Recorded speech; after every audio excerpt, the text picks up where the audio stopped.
we've been working hard over the last year to advance the design. As you're familiar, it's a very complex site. We have a lot of constraints, especially on the west side of the harbor with the properties and things of that nature. So what we've been doing over the last year or so is trying to understand the complexities, the constraints, working on reducing construction duration. That's really one of the key objectives for the department and things of that nature. So really the design right now is approximately 30%.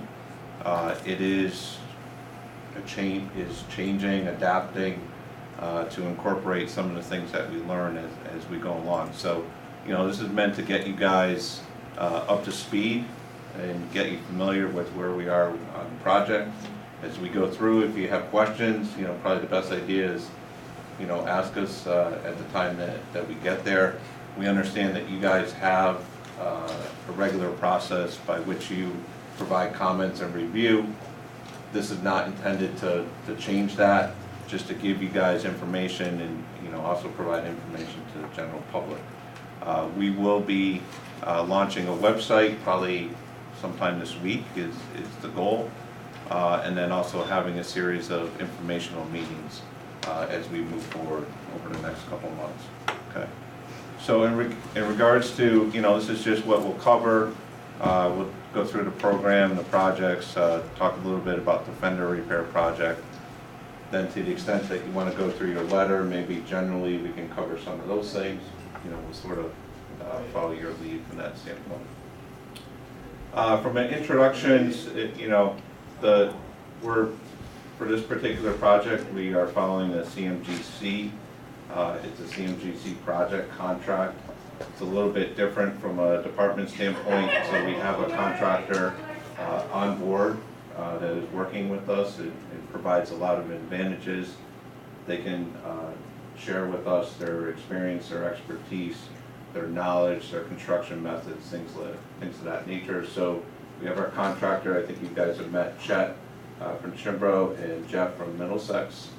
HN2B is the design consultant, so they're represented by Chris. Parsons Brinkerhoff provides program management services, so scheduling, estimating, communications, public involvement, all of those general administrative types of things, and also some technical support. They're represented by Chris McDonald, Joe D'Agostino, and Heather. And then on the department side, it's really a joint effort between engineering, construction, rails, and also environmental planning. That's a big role in regards to permits. So our project manager is John Hannafin on the engineering side, who I think a lot of you have met. And then on the construction side, we have Stacey Epps representing construction. Okay? And with that, I'll turn it over to John who'll go through the program overview. All right, welcome everybody. For those of you who I met before, welcome back. And for the people I haven't met before, welcome here. We're going to do an overview of the project since we've begun. There we go. All right, first thing I'm going to talk about is a brief statement about the purpose and need. And this is why we're doing the walk bridge replacement project. There's a few bullets here. I'm going to highlight them right now. The purpose of the walk bridge is to replace the existing deteriorated bridge with a resilient bridge structure. What does that mean? Briefly, that means a structure that's going to be maintainable. It's going to be, from a flood standpoint, flood-proof. There'll be two independent structures that will be able to operate 2 tracks at a time, unlike today, which is one swing structure, which you have all 4 tracks impacted. We want to be able to have a safe and reliable structure and rail service. It's going to be ease of maintenance. We want to provide efficient rail transportation. We want to maintain the river capacity and use of marine traffic. And reliability of the bridge needs to be brought up to a level where we can have a reliable structure. This process is we're going to follow a consultation process that involves a number of parties. We have stakeholder input, which involves the public. We have an environmental component, engineering component, and then the agency and stakeholder component. All together, we work together to come up with a preferred solution, which is the replacement of the structure. This is just a high-level map here showing the area with some, I call these teardrops here, showing the various projects. I'll just talk briefly on this screen. We'll talk more in detail as I go forward. But first we have the main part of the project here, which is in red, which is replacement of the walk bridge itself. Then we have the yellow piece here, which is the CP243 interlocking project, which is a breakout project. And then on the north side here to the west, we have the Danbury Dockyard project, which is in green. And then in the middle here, right at the walk bridge itself, is a fender repair project. And I'm going to talk about those in more detail as we go forward. But this is just to show you the area. This is the city of Norwalk here, the Norwalk River. And north is going towards the ceiling. All right, a little bit about the team that's involved as far as the projects and the contacts, program contacts.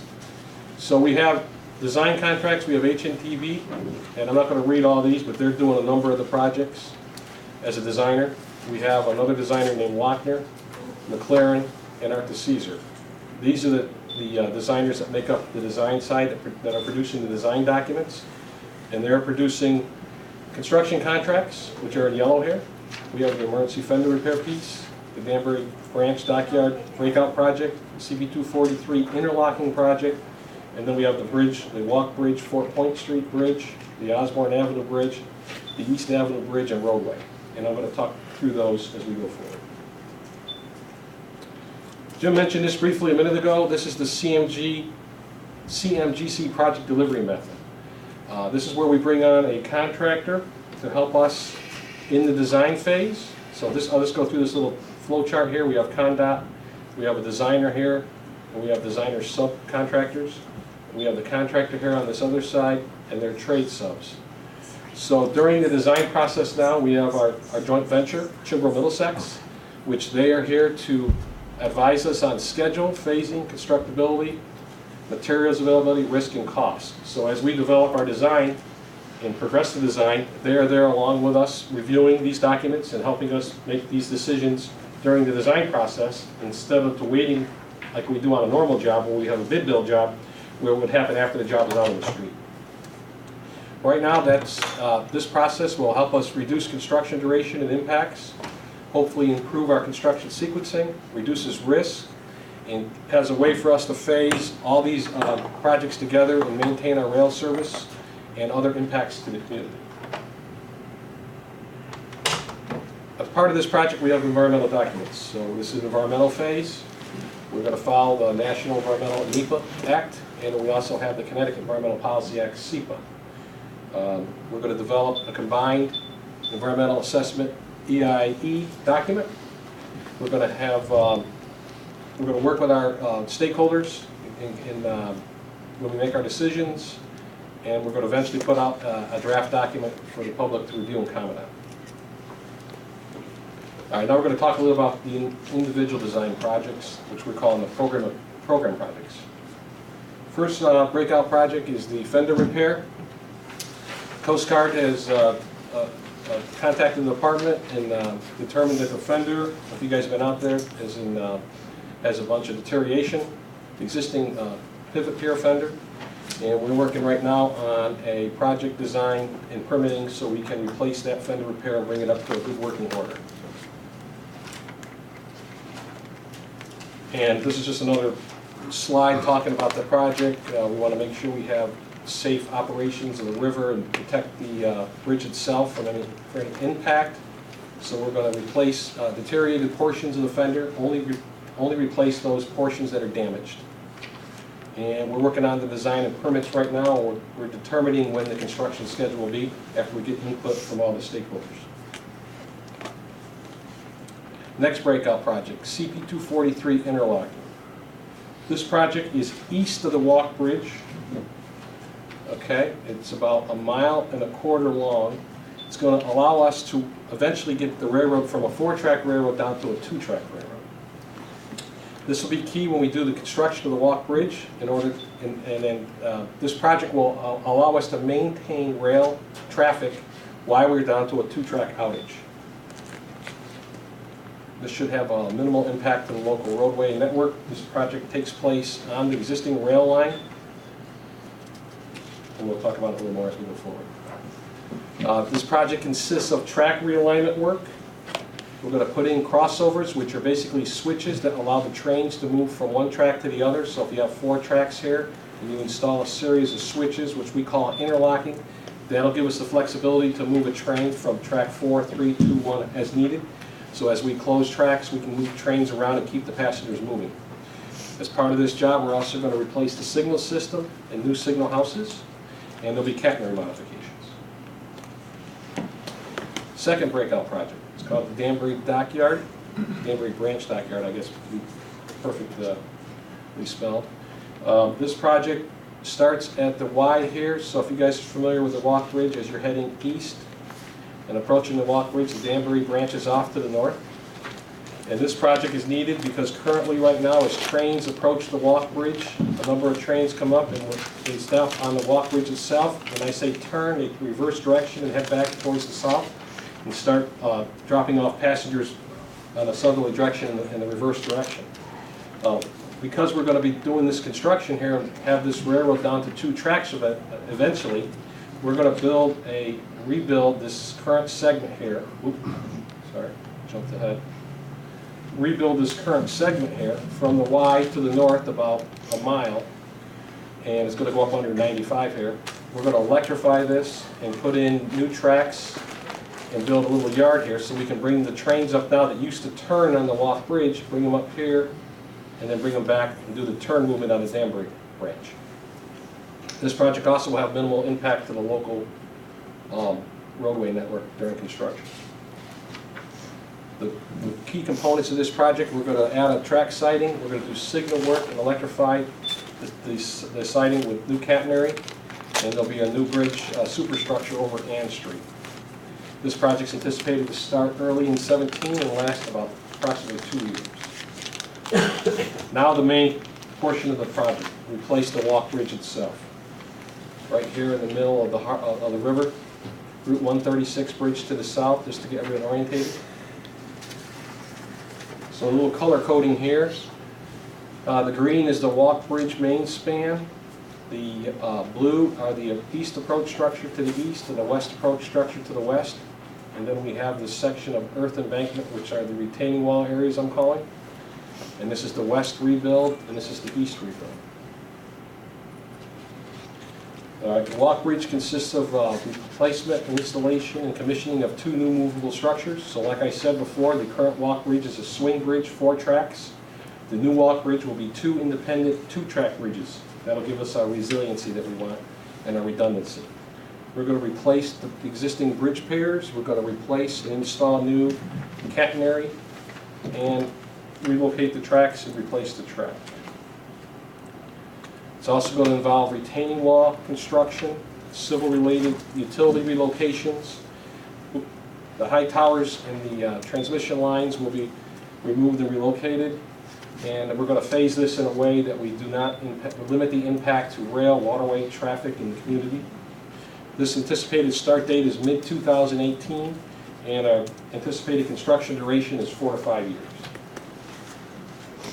Another piece to this project as we work our way to the east is the existing Fort Point Street Bridge. Oops, keep doing that, sorry. And this project involves the replacement of this the rail goes over the local road, Fort Point Street. And right now we're looking at, this is a single span structure that carries 4 railroad tracks. It's in deteriorated condition that we're going to replace the superstructure, or it'll be a full replacement. It's still being determined.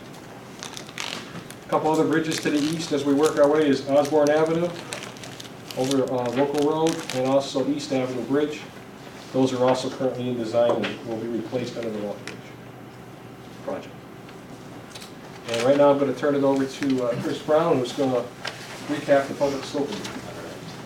Thank you. Thanks. A good place to start with the status of the design for the bridge replacement itself is to kind of take a step back and go to the public scoping meeting that was held last February. I know some of you were in attendance at that meeting, and for those of you that were in attendance, some of this information will be familiar to you, and for some of you, this will be new. So it will be a good recap. But what this rewind does is kind of it sets the stage for explaining what has transpired really over the last year or so as we gained a stronger understanding of the project itself, the goals of the project, and to better understand how the project is going to be implemented. The existing walk bridge, as everybody knows, is fit nicely over the Norwalk River. There are a number of constraints, particularly over on the west side, where there's work that's going to be done adjacent to existing buildings. The work over the waterway, being able to understand what's happening with the waterway users, being able to maintain waterway user use of the river to the greatest extent possible as the project is under construction, but then also what happens in the finished conditions. How does the new project bring benefits to the waterway users? So that's a strong element of a lot of our decision making that we have been considering in the alternatives development and the alternatives refinement. And then on the bridge itself, we also have to attempt to maintain rail traffic to the greatest extent possible.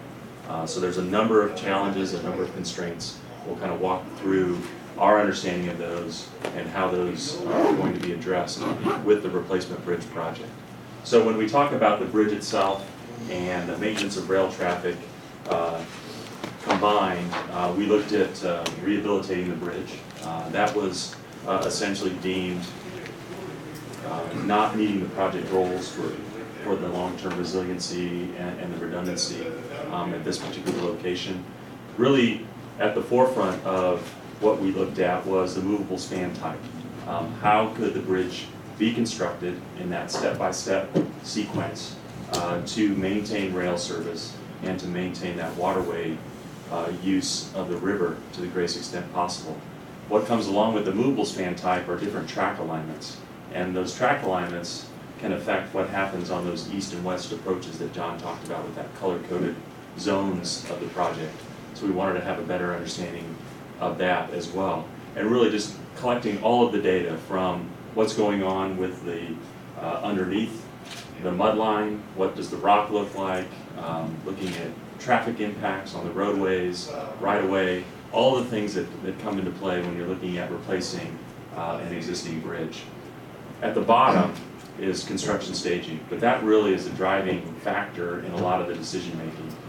How does the bridge get implemented? What's that step-by-step sequence, and understanding the durations of those steps as it relates to maintenance of rail traffic, maintenance of waterway traffic. And speaking of waterway traffic, as it relates to navigation, that structure type evaluation and the development of alternatives was really driven by what are the navigation needs, understanding the vertical clearance needs, the horizontal clearance needs, where new piers should be placed in any attempt to better the channel alignment, say with the Straffolino Bridge. Looking at vessel collision data, there will be a pier protection system as part of the new bridge, just like there's a pier protection system on the existing bridge now. But because of the structure types that we're looking at, it'll be much more confined to the limits of the bridge and not projecting up and down the waterway as it does today. So having an understanding of what the variety of waterway uses are of the Norwalk River really allows us to inform our decisions on the structure types that were evaluated. Taking a look at the channel hydraulics, how does the pier construction for the new bridge affect the flow of the water? What happens in those interim periods where we have new foundations and old foundations in the waterway at the same time? Better understanding how that affects the flow of the water, how that affects the waterway users. So really kind of getting that base understanding of the project overall. And then lastly, what we looked at is construction. And I say lastly, but all these things are kind of worked together. So it's a simultaneous evaluation. We don't just look at what's going on with the rail, and then what's going on with the waterway, and then what's going on with construction. It all works together to come up with that cohesive solution. So again, we wanted to look at how does the project get phased, how does it get implemented, and be able to discuss that with stakeholders such as yourselves to understand that step-by-step process. Looking at where construction staging areas are, looking at being able to build adjacent to those operating tracks. Again, there's about 180 trains a day that cross this bridge. How do we maintain that rail service throughout construction to the greatest extent possible? We're also going to be building adjacent to existing piers, so we want to understand the condition of those existing foundation elements so that as the existing bridge remains in service during construction, being able to protect that. Also, particularly on the west end where there's adjacent buildings like the IMAX and the aquarium, the Ironworks building, etc., being able to work the construction sequencing in a manner such that impacts to those structures are also kept to a minimum. And then also on the environmental side, better understanding from a schedule perspective when work in the water can and can't be done and how the manner that construction has to be carried out from a seasonal consideration. So when we looked at the bridge replacement alternatives, we looked at a whole host of different criteria. We looked at the movable span types, what did it look like? We looked at the approach spans, the foundation types, speaking towards the resiliency and the redundancy, making sure that the structure could withstand an extreme storm event and being able to provide that longevity and provide long-term service to the rail traffic as well as the waterway users. There was a number of criteria from cost to schedule to risk, aesthetics. All of those things were taken into consideration as those different alternatives were being developed. And from that, then, as was presented back at that meeting last February, we discussed the 5 alternatives that really kind of rose to the top in terms of best meeting the project goals. The 3 options that are shown at the top represent what's called a bascule type bridge. Those movable spans essentially rotate open about a point in order to accommodate waterway traffic that can't pass the bridge when it's in the closed position.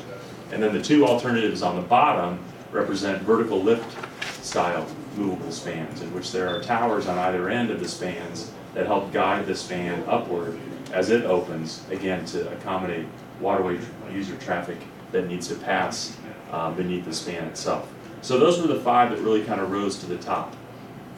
So with that, we evaluated the project further, conducted additional investigations as it relates to what's happening on the west side relative to those existing retaining walls, looking at the existing substructure, looking at the overall staging of the project. And so that conceptual phase was really where we were back in February. So since that time, as Jim mentioned, we've advanced the design to approximately a 30% level, where there were 2 alternatives that were advanced in greater detail to better understand the construction staging, the construction schedule, environmental impacts, etc.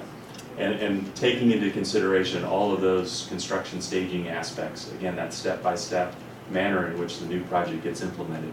And with that CMGC delivery, we have that opportunity as a designer to work day-to-day with the contractor to better understand how they would go about implementing the new bridge as well.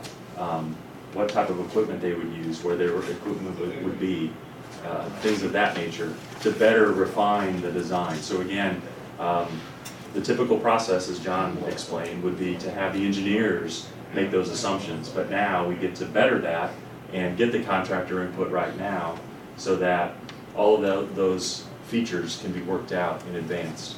And then as far as the public involvement program, the department has established a means of reaching out to stakeholders to better inform status of the project, provide updates, and a big element of that will be the project website that is set to launch soon, as Jim had indicated. So some of the graphics that you see today represent the status of the design as it is today.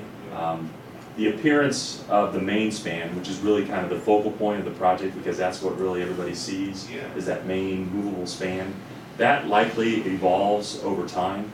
So for example, back in February, one of the options that we had was a 200-foot long bridge Since that time, it's been reduced by about 40 feet in an effort to save costs, save time, to make it fit better in with the site. So as we continue to better understand the project, to gain feedback from stakeholders, the final appearance of the main span itself will likely evolve over time. And that consultation is going to continue throughout the project as we really get down into a lot of the details of what that final bridge looks like. So in terms of advancing the design from early last year to where we are today, we really wanted to take a look at two of the bascule type options. Those bascule options, the one on the left is a trunnion bascule bridge, and the one on the right is a rolling bascule bridge. And they all have their unique attributes associated with it, whether it be their appearance, their pier placement, how they improve the channel alignment with the Stroffolino Bridge, etc.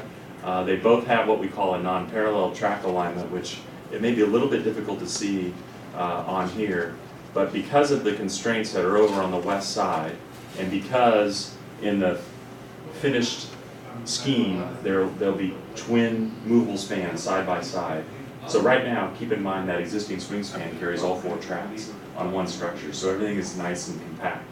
But moving forward with the new bridge, carrying those 4 tracks on 2 separate structures requires a little bit of additional space.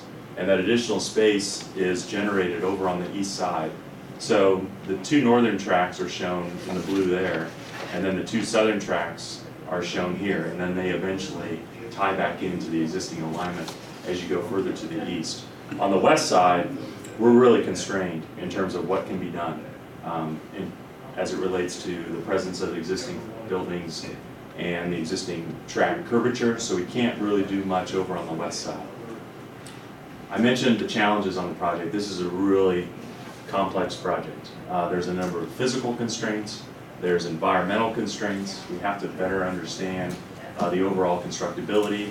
That's where that CMGC process really shines in terms of getting the designers and the contractors working together to better understand how to deliver the project, looking at those rail and waterway user impacts as it relates to informing our design decisions.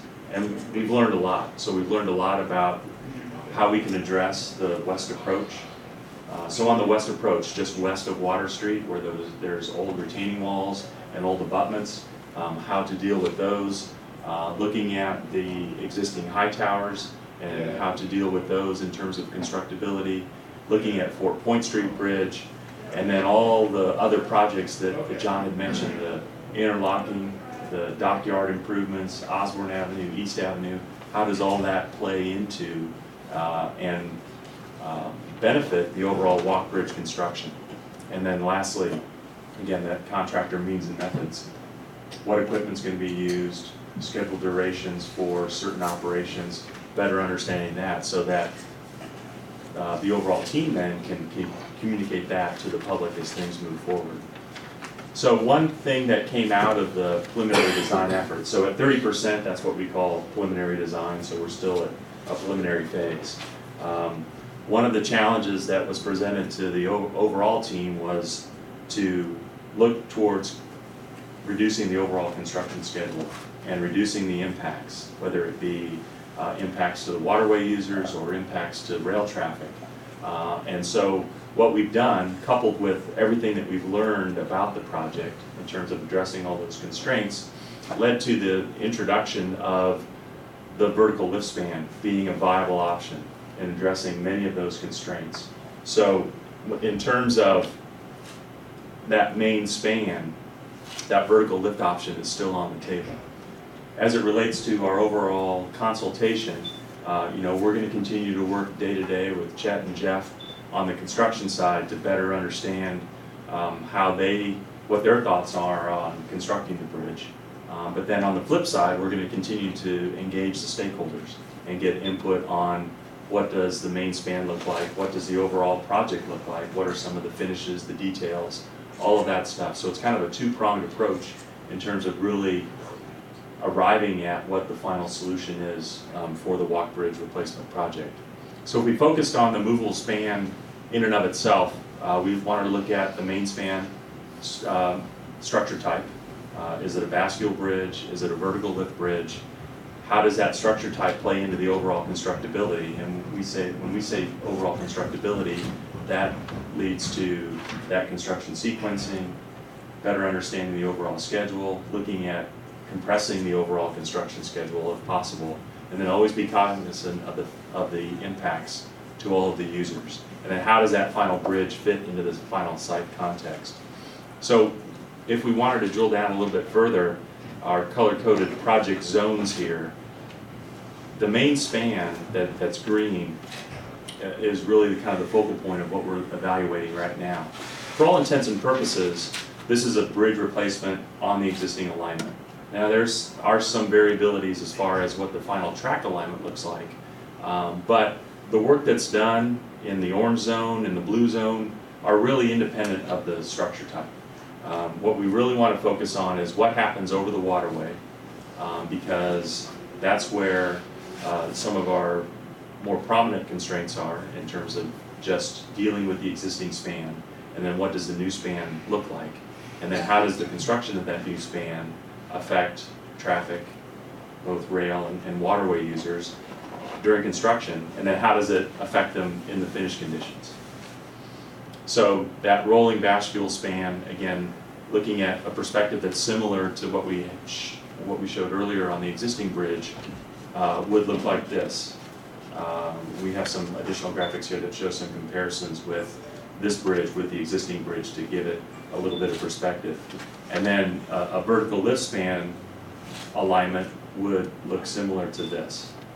And what you see over here on both of those alternatives is a control house. That's where bridge operator and all the controls and push buttons and screens and data recording all is housed. And that's over the waterway right now.